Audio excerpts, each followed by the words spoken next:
Jumia Food to shut down operations this month. Cheaper Cash lays off more staff in another round of layoffs. TikTok crosses $10 billion in customer spendings. Flutterwave hires new executives to pursue its IPO, and Fortnite defeats Google in antitrust suit. All this and many more on this week's episode. Hi, this is FK. It's the 17th of December 2023, and this is tech news from Africa and beyond.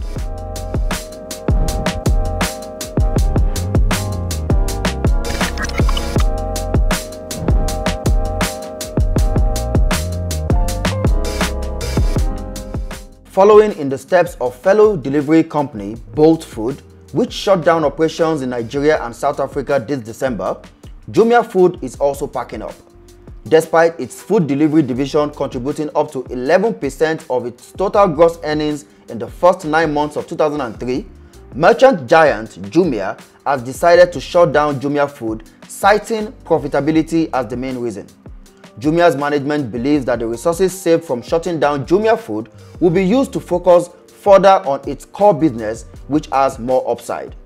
And for the employees affected, Jumia says that some of them will transition into its core physical goods business. We all know what they mean by some of them will transition. That means they will keep some of them and lay off the others, and those ones will have to start the new year without jobs.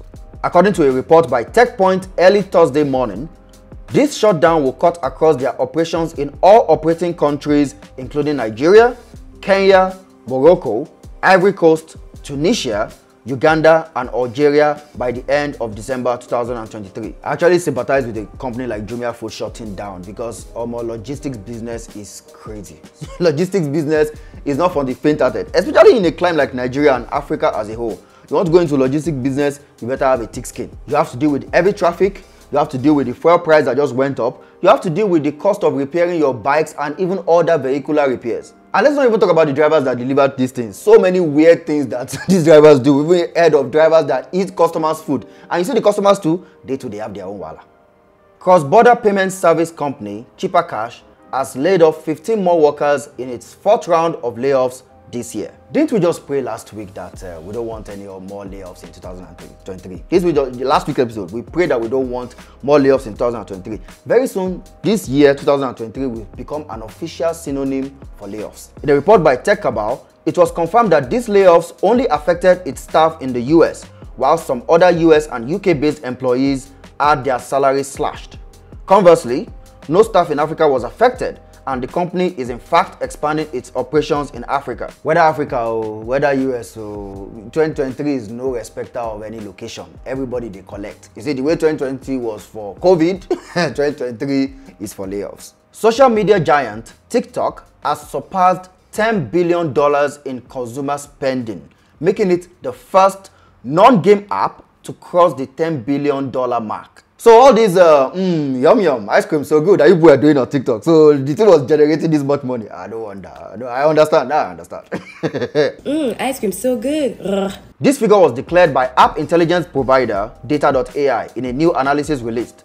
With this announcement, TikTok joins game apps like Candy Crush, Honor of Kings, and Clash of Clans, who have surpassed the $10 billion mark. You see, I really find it crazy that TikTok, which is just 7 years old, has managed to cross this threshold before apps like Tinder, before apps like YouTube, who have been around for much longer. But wait, TikTok is already 7 years old. I thought TikTok came during COVID. Honestly, COVID was the first time I saw TikTok. And I even thought, there was a time I thought TikTok was created because of COVID. 7 years.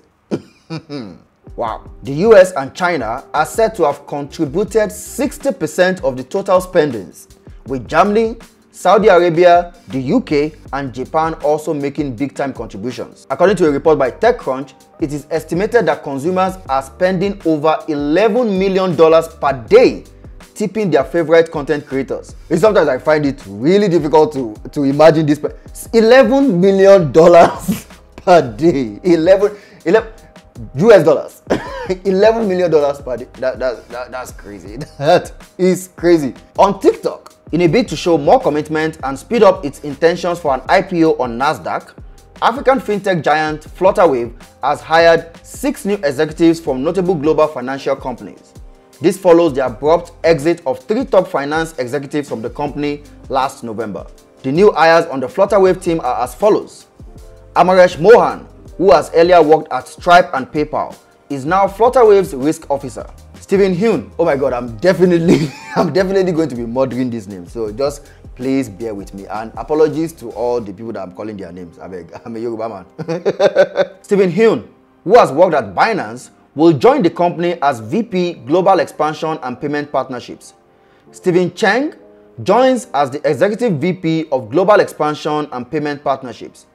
Amanda Ortega, a former regulator with the state of Wyoming's banking division, is now Flutterwave's head of compliance in the US. And lastly, we have Adewale Ayantoye, the only Nigerian on the list, who is coming in as the VP of Risk Management with a wealth of experience from American e-commerce company Etsy. So one thing that struck me on this list of hires in Flutterwave is the lack of substantial African representation. Now, this is no knock on Flutterwave. You definitely want to be a global company, and at that time you don't really care who is who. You just want to hire the best, and you want to hire strategically people that fit different positions, especially for the IPO that they are purchasing, all that blah blah blah blah blah. But honestly, I don't feel okay with this list in terms of the African representation, because especially for an African-led company, I'm looking forward to a day where we have more Africans to fill this role. According to a report by TechAbout, while no timeline has been officially given for the proposed IPO, it is believed that these hires will help transmit confidence to the public market and further fuel speculation that Flutterwave remains serious about its IPO plans. So this is very exciting for the African fintech space, Flutterwave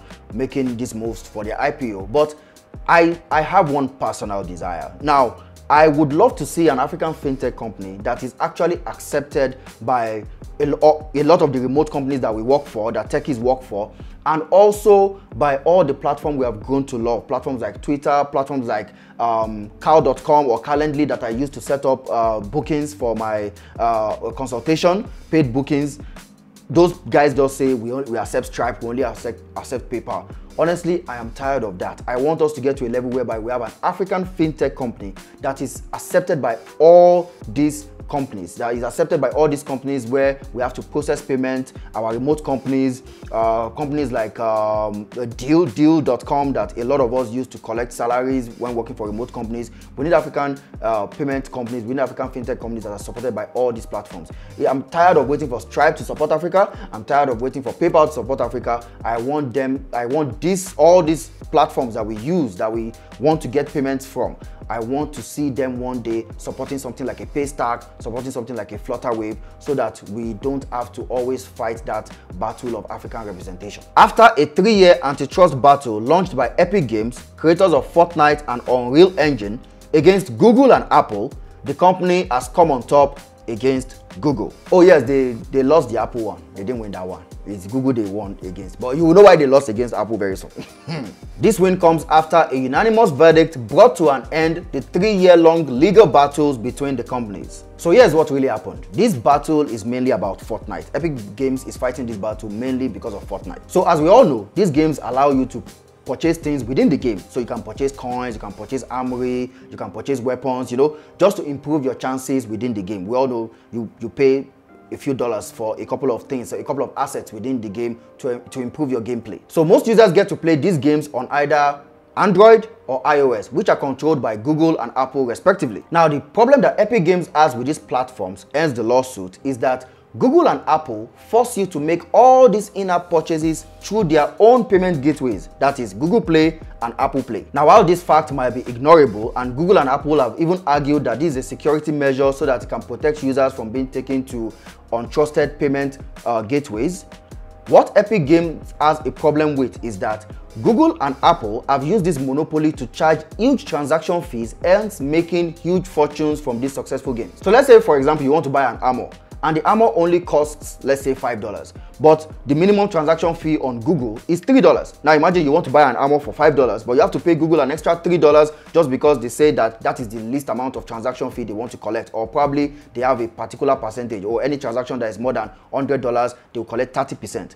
This is what Epic Games will not want to see continue. Epic Games had earlier lost the case against Apple, as Apple operates a closed system which does not allow third-party apps Thus, all apps must comply with the App Store rules, and so does Fortnite. Google, however, allows third-party apps even though it warns against them. This loophole and some rookie errors made by Google's representation eventually led to the verdict going in Epic Games' favor. So this is just funny. So Google that allows third-party apps, Google that allows third-party apps lost to Epic Games because Epic Games used their kindness against them. They eventually used their kindness against them. You see why some people say you should stay wicked. That's why some people preach that you should just stay wicked. No room for peace. I don't want peace. I want problems, always! In a victory speech by Epic Games management, the company stated that today's verdict is a win for all app developers and consumers around the world. It proves that Google's App Store practices are illegal and they abuse their monopoly to extract exorbitant fees, stifle competition, and reduce innovation. However, the battle might not be over, as it is expected that Google is definitely going to be appealing the ruling. Now it's time to borrow Usain Bolt's legs and go for a speed run. Wyclef Jean to build a tech hub in Plateau State, Nigeria. Grammy-winning artist Wyclef Jean has partnered with the Plateau State government to build a technology and infrastructure hub in the state. The Haitian artist will be working with popular Nigerian rapper MI, who currently advises the government of Plateau on entertainment and creativity, and will also be attending the incredible music festival organized by MI Abaga this coming January. I must say big ups to Wyclef, big ups to MI and everybody involved in this. It's so amazing seeing all those stars we watched growing up making larger impact with their money and influence. It's just really amazing and commendable. After releasing the new AI models that will power Google's AI products, Google has now announced that its Gemini model is now available for developers to build AI-powered features in their applications. In a tweet on X, Google CEO Sundar Pichai announced that developers will have a free quota and access to a full range of features including function calling, embeddings, semantic retrieval, custom knowledge grounding, chat functionality, and more. Now all this is all good, but I'm still going to say it. Google, don't kill these services. When we built on them, when they are running over 2 years or 4 years or 5 years, don't come back to us and say you want to pull them because of profitability. Bolt now demands riders in South Africa to take selfies before a ride request due to safety concerns. Riders in South Africa will now be required to upload a government identification document and also take a selfie to verify they are the ones booking a ride request. This is following growing concerns by drivers of their security not being guaranteed. Bolt drivers in South Africa have been repeatedly robbed by riders and even had to form defense groups and also threatened to shut down Bolt operations in South Africa. Safety concerns have been a very huge issue for Bolt, and sometimes it's not even Bolt's fault. You have riders complaining of security, of them being harassed by drivers and stuff like that. Now drivers too are complaining of security, that riders are robbing them and stealing their cars. In the end, this is just criminals taking advantage of the openness of the platform. And it's just sad. Google will now allow crypto-related ads on its platform after banning them 5 years ago. Starting January 2024, Google AdWords will once again allow crypto-related ads. Google stated that all crypto-based ads will now have to comply with local laws of the country where they will appear. For example, in South Africa, all crypto-based ads are expected to explicitly state that investment in crypto can lead to loss of funds. I think this is kind of similar to the Federal Ministry of Health wants that smokers are liable to die young. Now it's time for money talk. So much money continues to be poured into the African tech space and I'm excited to talk about it. Money. Kenyan B2C e-commerce platform Copia Global has raised $20 million Series C extension round, nearly 2 years after securing $50 million in funding. South African e-commerce startup TUNL has also secured $1 million pre-seed funding to grow its export platform. 12 Kenyan EdTech startups have also received $1.2 million in funding from the EdTech Fellowship Program by Mastercard Foundation and HiHub. Another set of 12 startups will be receiving $1.4 million to share from Techstars and ARM Labs. Ivorian healthcare startup Susu has also raised $4.9 million in funding to expand into new markets. And finally this week, Maka, an African fashion and beauty social e-commerce platform, has raised a $2.65 million pre-seed to strengthen its presence in Nigeria, and Ghana. And that's a wrap on this week's tech updates from Africa and beyond. Be sure to join us next week Sunday for more tech updates. I remain your bro in tech, FK. From Africa and from Africa and beyond. Rephrase. This week's updates of join us next week Sunday and subscribe. And that's a wrap on this week's next Sunday from all on this week's tech. too many.